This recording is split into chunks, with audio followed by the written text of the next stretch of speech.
one game away. Blow up. We're playing for something, man. We're playing for something. It's gotta mean something to you. It gotta mean something. Everything you got. Everything you got. Let's finish this. Do it, fellas. Let's go. Let's do it, fellas. Finish 2-3. 1, 2, 3. Finish. Cashing in, say, the way Liv did, well, that's like winning the lottery, isn't it? And I don't need to win the lottery because I work my ass off every week for a paycheck. You ready to make history? Come on now. Yeah. You know, there's these two words. And when I say them, people get goosebumps because they know what happens next. So without further ado, free smoke. Look, scared cause I'm drowning in silence with bad thoughts. These days I don't have nothing to say, man, the bag talks. I put in headphones on my driver. Pull up to the spot and give a good dick and Godiva. I can't lie, I'm uninspired. No more pillow talking about nonsense. I only stick around to put some band-aids on my conscience. I don't know why I feel so bad, nigga. That's what we do, no foundation. We don't build no more, we just screw. Half a bottle of Henny, girl, I'm going with the wind. The same niggas say they happy for me, ain't want me to win. So I'm done on my friends. Don't need help popping Coronas and reminiscing. I just call up Big Bro J and say it's time for venting. If I live forever, I hold this hate for some centuries. You don't know how much or how you doing what it meant to me, but motherfuck all that. I don't even offer up the time to make the call back. Stupid Lodo, if they don't get the picture now, man, I crop them out of the photo. I can't relate to my peers. Been doing this shit for years. I'm motivated by fears. I took the wheel and I steer. My sound not dictated by fuck boys in Atlanta. Stay gifted like this album was ghost written by Santa. Boss forever like they decided to throw me under slammer. Every song's a hit like they picture me underhanders. I could drop 1,000,000 songs, but they never gon' understand us. Soapbox sermons for niggas never giving chances. Fight our whole lives to get these weak ass advances. Work twice as hard for the shit that they getting handed. And this ain't even nothing we chose, nigga, we branded. Still can't tell why all of these niggas mad at me. I'm trying to get 100 so I can put my team on salary. Give it all to the art, man, I turn my life to a gallery. Man, damn, what a fucked up masterpiece. 1,100 shots and I swear, man, I felt them all. If we ain't even good on our blocks, man, who can we call? Pre-decline state of mind, we broke crabs in the barrel. Got us fighting our folk, man, this shit just a life of peril. I know you got him picked, but the man's in trouble. I'm gonna show you how great I am. Good evening, good morning, good night, good afternoon. Whatever point in time of the day you're watching this, listening to this video, I appreciate you for joining me. Welcome to Kicking It with Saint. I am your host, Saint. We got a lot to talk about this episode. We got Deandre Hopkins, D-Hop, officially signing with the Titans. Saquon Barkley and Josh Jacobs. I forgot my man's name for a second. Josh Jacobs, neither of those two dudes got contract extensions before the deadline today. So got a couple things to talk about. Now, I do want to start off by asking, how dope was the day? Like, how was your day? What did you get into today? To tell you a little bit about my day. So I drove 20 minutes to work. Realized when I got to work, wow, I forgot my key card to let me into the building. And at my job, they try to send you back home to go get your thing, even though they could clock you in. However, my job, bro, they are just extra. It's just simple as that. They are extra.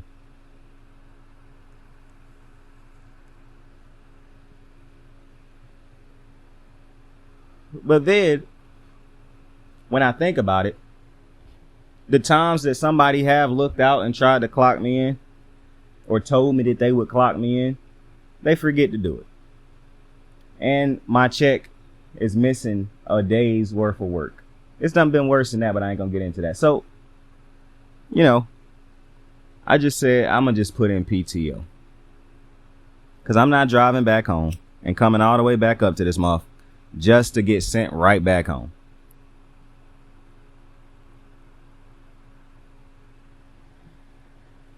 No desire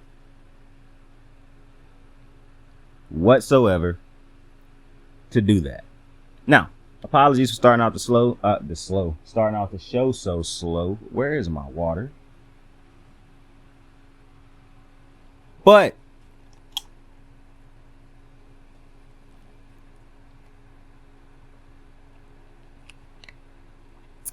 I don't think the conversation pertaining to DeAndre Hopkins will take too long, to be honest with you. I really want to talk about the running backs. But first, we will start off talking about D-Hop headed to the Tennessee Titans. Now, I'm going to be honest, when I first saw this report yesterday, my immediate reaction was, oh, let me go ahead and make a video for it. But I was already in the process of planning out a video for the running backs because I had a feeling they neither Josh Jacobs nor Saquon Barkley would get an extension before the deadline. Then this news dropped and I was like, well, I'll just make a DeAndre Hopkins video. But then as the more and more I thought about it, I was like, I don't really got a whole bunch to say about this move yet.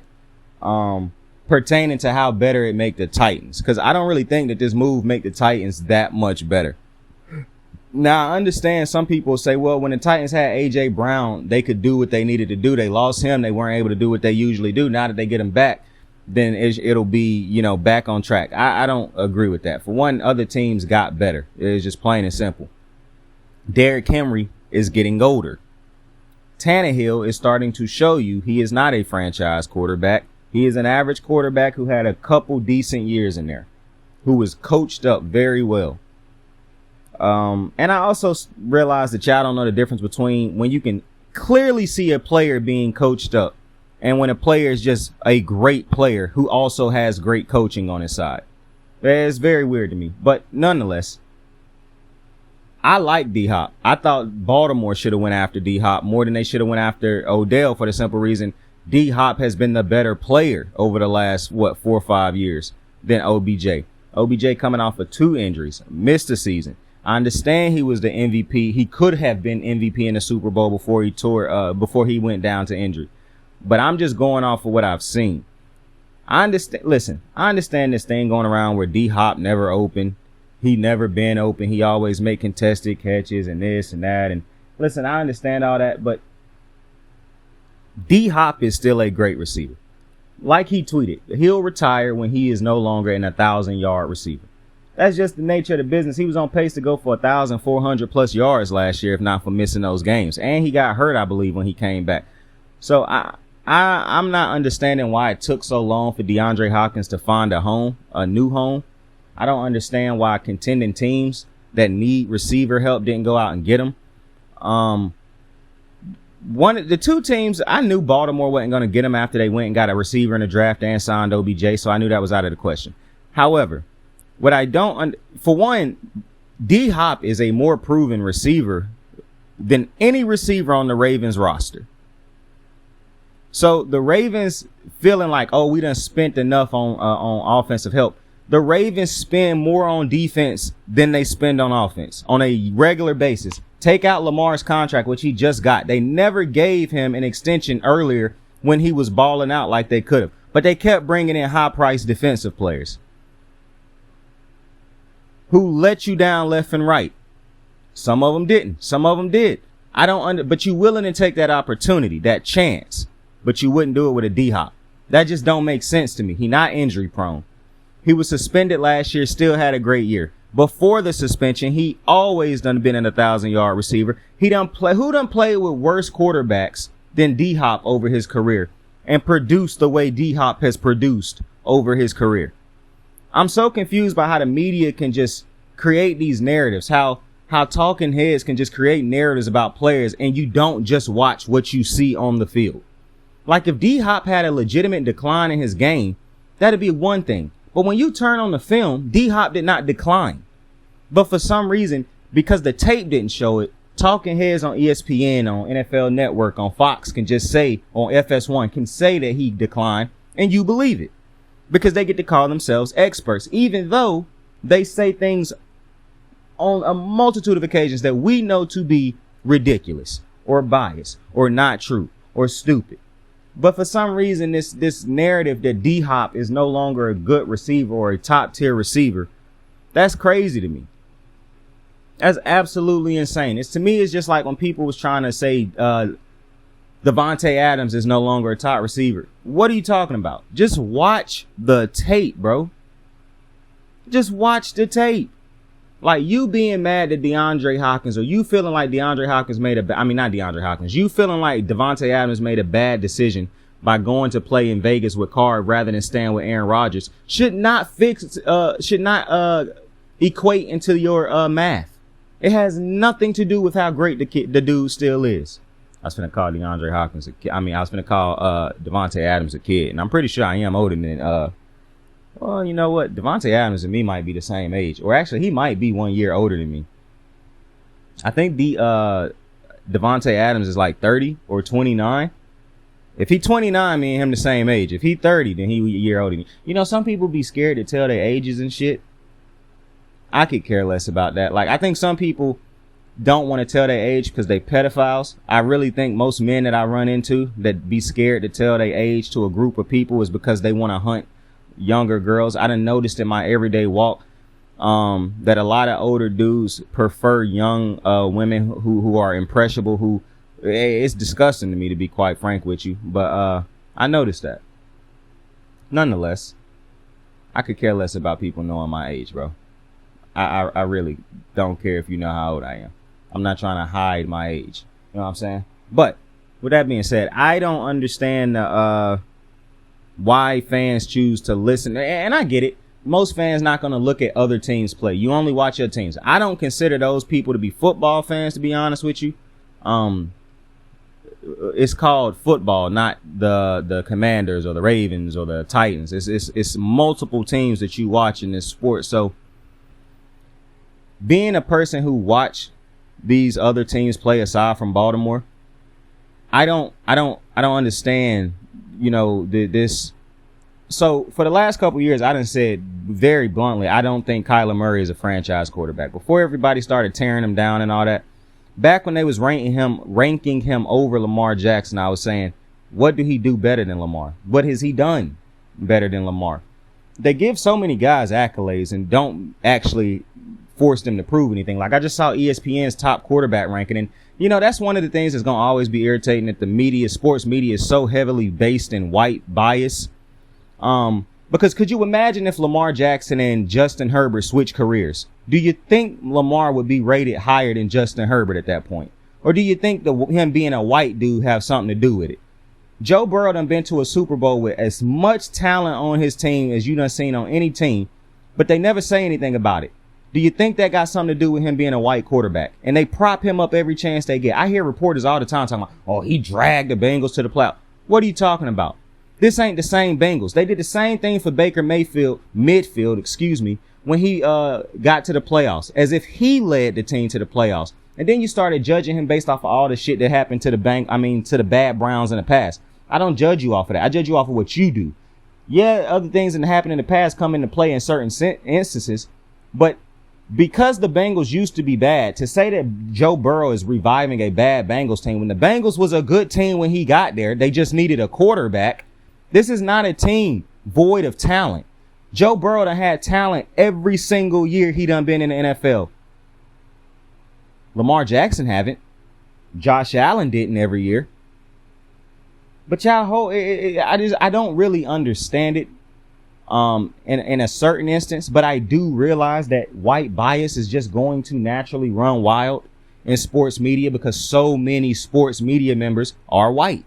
So many of the people who cover the NFL are white.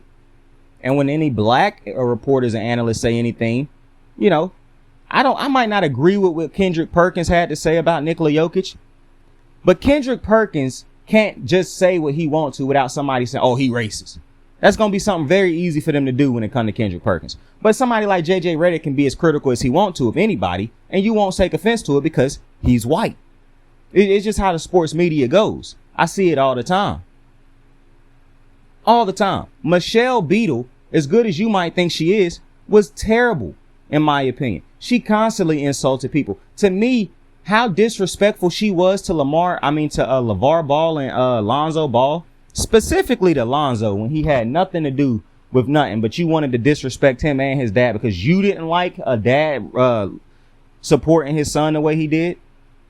But then you turn your vitriol, but you hate Malika for her hating black men.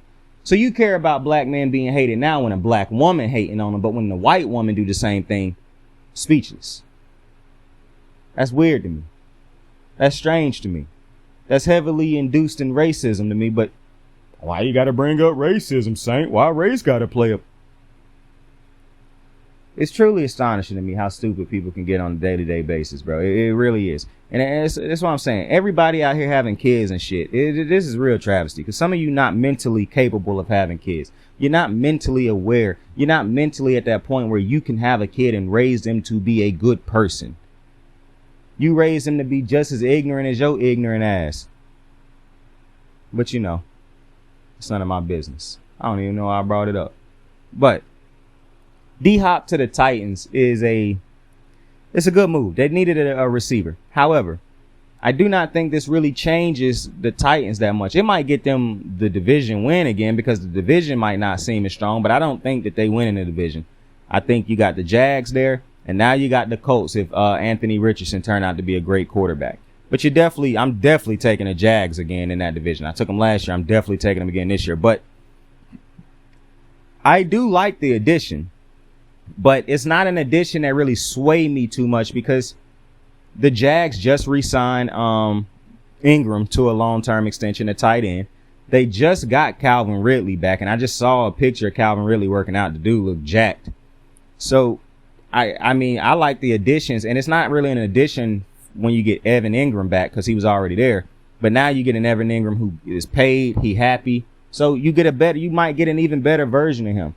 He know he can go all out because if he get hurt, he gonna be taken care of. So I'm still on the Jags bandwagon, but I do like the addition of D-Hop, but I really think it was other teams that should have went out and got D-Hop. I don't understand why the Bills spend the money they spent on Von Miller, but you don't go out and get DeAndre Hopkins. And I understand people still is drunk by defense win championships, but in the NFL, that's just not the case. You got to be able to score points to win in the NFL nowadays, and that includes the Super Bowl. It just is what it is. The Bengals beat the Bills because they are a better team. Not because the Bills' defense was bad, because they are a better team. The Bengals have more, and the biggest part of them being great as a better team is not the defense. We done seen a lot of teams with great defenses. Baltimore played a good defense against Cincinnati in a wild card round, still lost. You want to know why? Because they couldn't score points. You want to know what Cincinnati does? Scores points. They got a three-headed animal over there in Tyler Boyd. And maybe it's because Tyler Boyd done been there so long, people continue to disrespect him like he's not a number one receiver. But they got three number one receivers over there in Higgins, Boyd, and Chase. You got a great running back in Joe Mixon. You got a great backup running back in Samaje Perine, who probably could be a starting running back for a different team. The only weakness on the Bengals is the offensive line, which I will agree that's at times that's just a god-awful bad offensive line. But I do want to also say, if you just go watch the Bengals play, I say it all the time. I started saying it when Joe Burrow was there. It's three different type of Bengals teams you'll get. The one that look unstoppable, like it's nothing they can do wrong. They know exactly what to do. The one that's just completely lost out there for some reason. Like, you like, what is this team doing? But that's not the team that really end up beating you losing. That's not the team that you end up losing to. That you end up beating, because that team can still find its way throughout the game. The bad Bengals team is the Bengals team that just completely, when the receivers just can't get going. When Joe Burrow throwing interceptions, the receivers can't break loose over nobody because they done had bad games where they start slow and things. They'll still end up winning the game because they can put up. But then you got these Bengal teams, the third version of them, where it's not even that they don't understand football. It's like they don't try on certain plays. Like, oh, we better than this, so we're not even going to try it. And then shit happen. Or it's like, I can't even really explain it because it's done evolved since when I first saw it that Monday night, 2 years ago. But that version of the Bengals is a beatable Bengals team. It is what it is. However, that's not the Bengal team that show up most of the time. So when you have a team like the Bengals that's as talented as it is, because like I said, I get it. It's three different versions of them, but usually you get in those top two. The one that's either dominating you or that's slow throughout the game, but eventually get going. It's very rare nowadays in the past 2 years that they just completely, like that team, the Bengals team, just you confused as to what's going on with the Bengals. Like, well, it's too much talent on this team for this to be happening. Like, what are we doing? That Bengals team don't really show up no more. It's very rare. They might show up like once or twice a season, and you like, what the fuck kind of loss was this? But it's very rare that Bengals team shows up. They are just better than the Bills because they can score. They can put up points in bunches. Even with that second version, they can start off slow and just go. Ask the Chiefs. So I'm confused as to why the Bills didn't go out and try to get D-Hop. That would have been a great weapon to help counter. Because at the end of the day, bro, it's offense against offense, bro. I understand what defense is. I'm a defensive guy. It's offense against offense. If your offense cannot score more points, and I understand people think that's how the game always been. Whoever scored the most points. No. That's back when the games was ending 21-22, 19-18 and shit like that. No. Motherfuckers is putting up 30 and 40 points nowadays. You have to be able to score consistently. You have to be able to pick up big time downs. You have to be able to do both run and pass. You got to have weapons. You have to have a quarterback. You have to have a line. It is what it is. And exclude all this when I'm talking about Pat Mahomes, because Pat Mahomes is just different. The Bengals have that. And you can be trailing in one area, but as long as you have the ability to put up points, a prolific offense, you have a chance. It just is what it is. The Bengals have a good offense. I mean, the Bills have a good offense and a prolific offense when they play a bad team like the Patriots or a bad offense like the Patriots. But when you put them up against a team what is equally as good an offense, if not better, the game changed. The math changes. And that's what happened. It's not people. It's not the because I saw a comment where people got mad because people think that the Bills, people keep calling the Bills a contender, and they're like, oh, how could they be a contender? Bro, the Bengals are a contender every year and have yet to win a Super Bowl. The same thing you could say about the Bills, the Ravens. Every team is in that category that ain't won a Super Bowl, even if they contenders or not. If you haven't won a Super Bowl, that don't make you less of a contender. It just means you didn't win a Super Bowl that year. So I know we kind of getting mixed. I'm starting to mix topics a little bit, but that's why I think that the Bills should have went out and got D-Hop. That's why they lost, in my opinion, to because I don't think the Bills lost because of defense, and I don't understand paying Von Miller that type of money when I don't think Von Miller was a need. I don't think he was a need. Their defense was good already. They need to be able to give it to somebody other than Stephon Diggs. And I understand Stephon Diggs might want the ball all the time, but him getting the ball every play is not beating the Bengals. It's just not. Because the Bengals will find a way to be able to score points. They just have the weaponry. Now, and especially the Bengals on a good day, on the best days. So, you know, those two teams that I thought should have went after D-Hop, but there's more teams that I thought should have went after him. But, you know, once the media start telling you a player is bad, then these dumbass organizations start buying into it. The media start buying into it. The fans start buying into it. And it's a lose-lose situation for the player. But speaking of a lose-lose situation for the players, I want to quickly talk about, because I might end up just making a whole nother video about it to give it more time. Or I just might talk about it in multiple different football videos. But I do want to talk about real quick the running back, Josh Jacobs and Saquon Barkley. Now, I haven't done those dudes any favors the way I talk about running backs on this show. I talk all the time how I think that, you know, running backs is not the most important of positions in the NFL anymore. They just don't value them the way they used to. And I also don't believe that you can win a Super Bowl just solely off of having a great ground game. Some of the best run teams in the NFL the last couple of years done proven to us that being great at running the ball is not a guarantee to being successful or winning a Super Bowl, because the Titans haven't won a Super Bowl. The Ravens haven't won a Super Bowl. I mean, you just look at the teams that run the top off of the ball. Most of the teams that is succeeding have great pass offenses. And so while I understand some people will look at the Bucks and be like, well, if they could run the ball last year, that would have done them some justice. I agree. But when you look at the overall narrative of the thing and the whole situation, it just is, it is what it is. It's kind of like the WNBA. Listen, I understand that the WNBA players feel like they underpaid, but the product does not bring in the viewership that would warrant them being paid what they feel like they should be paid. because I'm pretty sure they want NBA type contracts. But the WNBA don't bring in NBA type viewership or NBA type bread. So it would be impossible to give out a bigger portion of money to them when it would sink the WNBA probably. And I know that's hard to hear, but that's just a reality. Like it's hard to hear about running backs. With that being said, though, I do not agree with how some of these situations is being handled. I understand you don't want to break your cap and do all this crazy stuff for a running back. Josh Jacobson, his name is not Josh Jacobs' son. I'm saying Josh Jacobs and Saquon Barkley are young and great running backs. And while I understand both of them had down years here and there, specifically Jacobs, even though he wasn't hurt, he still played. It would be bigger for Barkley because he got hurt for 2 years, I believe. Regardless, both players are the best players on said teams, excluding Max Crosby because he a defensive player, but he also, I think, is the best player on the Raiders.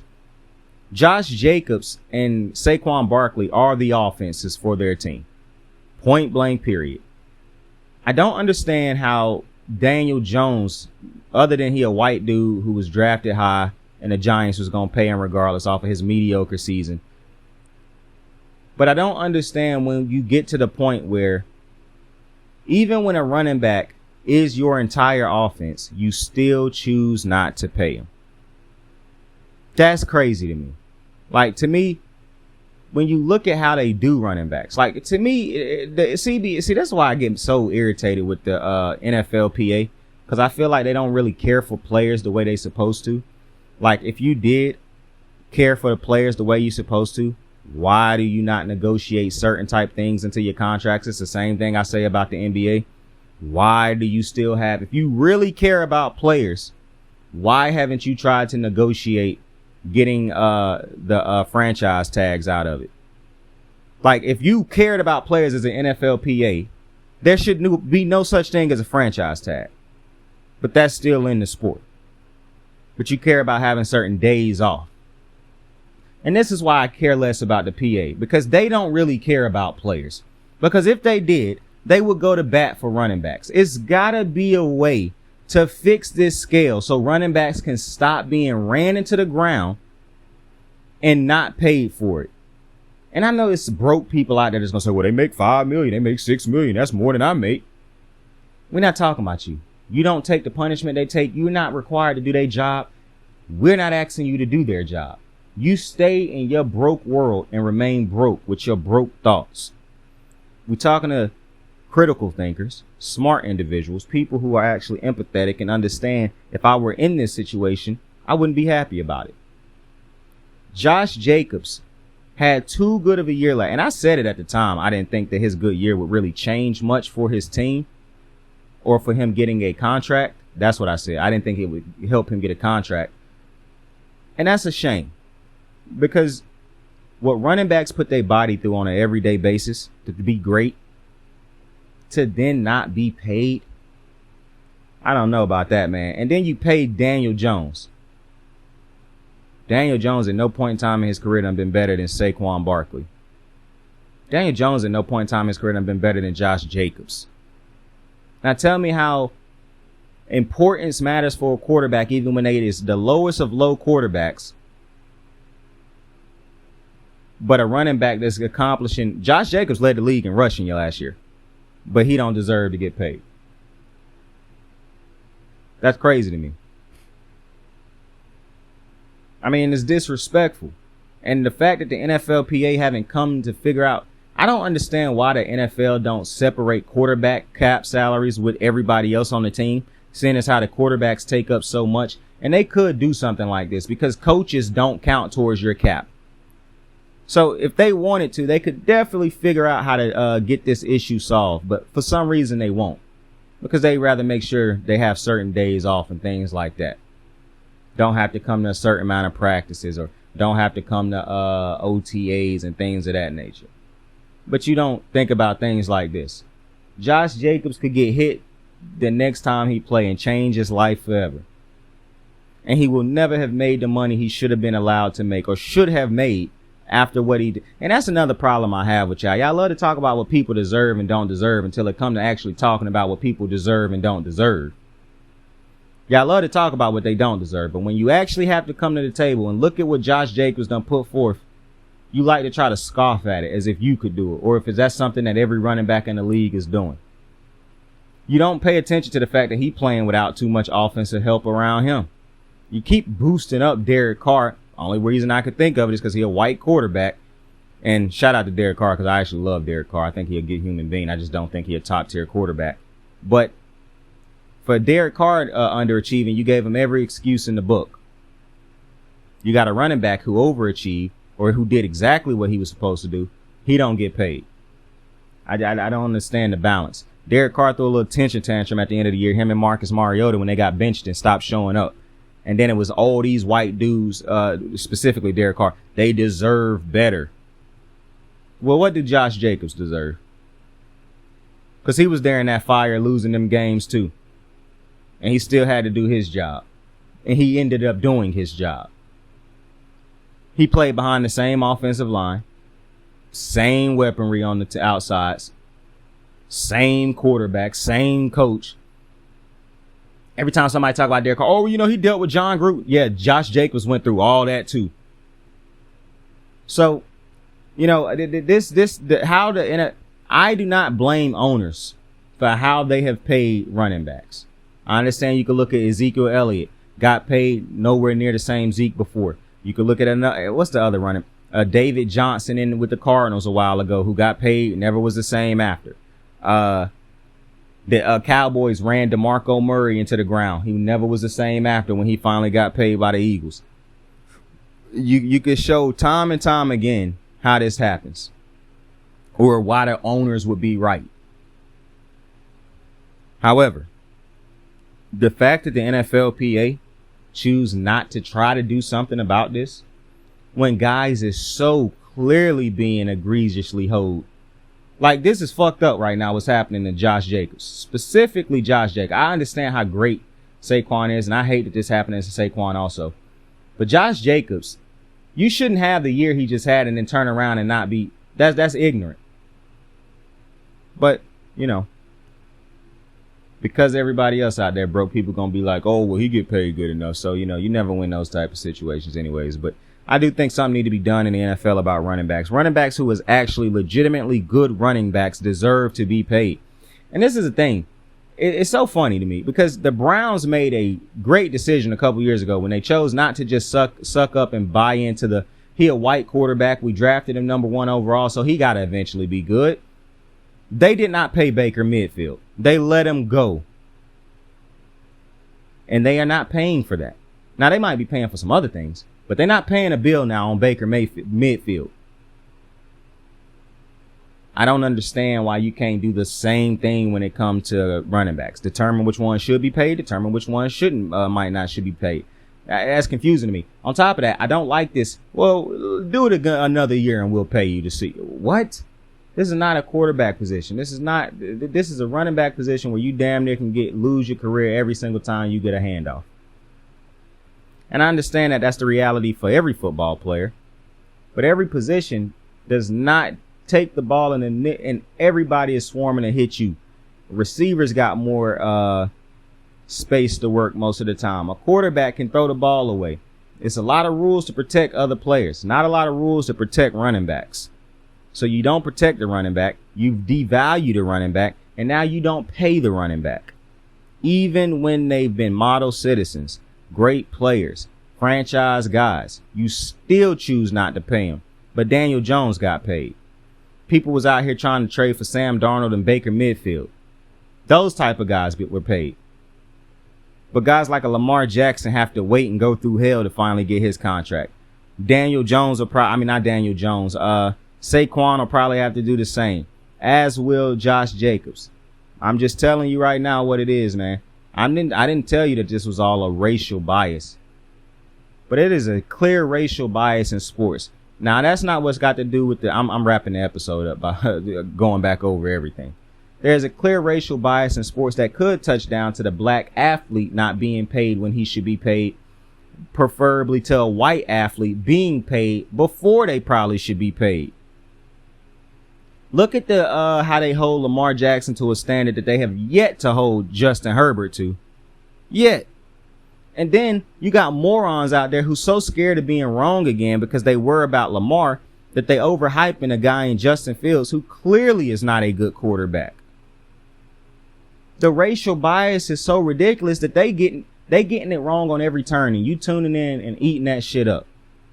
On top of that, you listening to them devalue positions instead of just looking at games and seeing what devalue players and seeing what players still are doing. Deandre Hopkins is still a damn great receiver, but you're listening to the media tell you he a bad player when that's just not the case. You listening to the media tell you that he done lost a couple steps when that's just not the case. Obviously, he not going to be the D-Hop he was when he was 20 something, but can he still contribute to winning?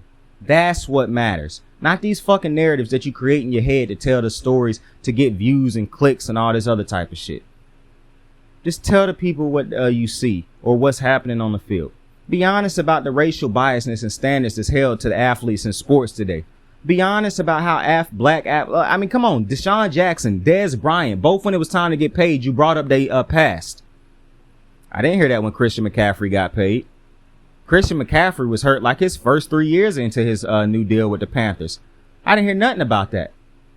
And this ain't to the Carolina Panther fans when I'm finna say next, because I like y'all. The way y'all disrespect Cam Newton at every turn, what has Baker Mayfield done to compare to him? What is not Josh Jacobs. What is Joe Burrow done so more significantly? Because he got to a Super Bowl and lost, just like Cam Newton. Cam Newton carried a far worse team to a Super Bowl than the Bengals. I hate it when people even say bad, because the Bengals didn't have a bad team that went to the Super Bowl. That was a great team with a lot of great players. Go look at that Carolina's Panther team. Greg Olsen, the tight end, was the best player on that offense for Cam Newton. But y'all shit on Cam Newton. But it's no racial bias in sports. Sure.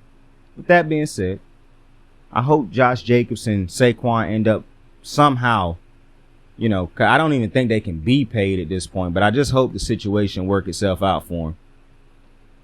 With that being said, though, I appreciate y'all for joining me on another episode of Kicking With Saying. Tell somebody you fuck with them. Tell somebody you love them. You can be anything in the world. Choose to be kind to somebody today. Like, subscribe, share. Saint out. I got the moves like hot sauce. Lil' mama taking the top off. I'm laying down getting topped off. After this, she know she getting knocked off. I know she loving the money, so I keep on thumbing and thumbing. She say she horny when she taking shots, so I keep them coming and coming. Now I'm putting dick in her tummy. Scoop her up like I'm raking her something. You would think shawty red track, the way that she running and running. You getting dumber and dumber. You out here chasing the bone. After she finished from giving me dome, the Uber is taking her home. Tight.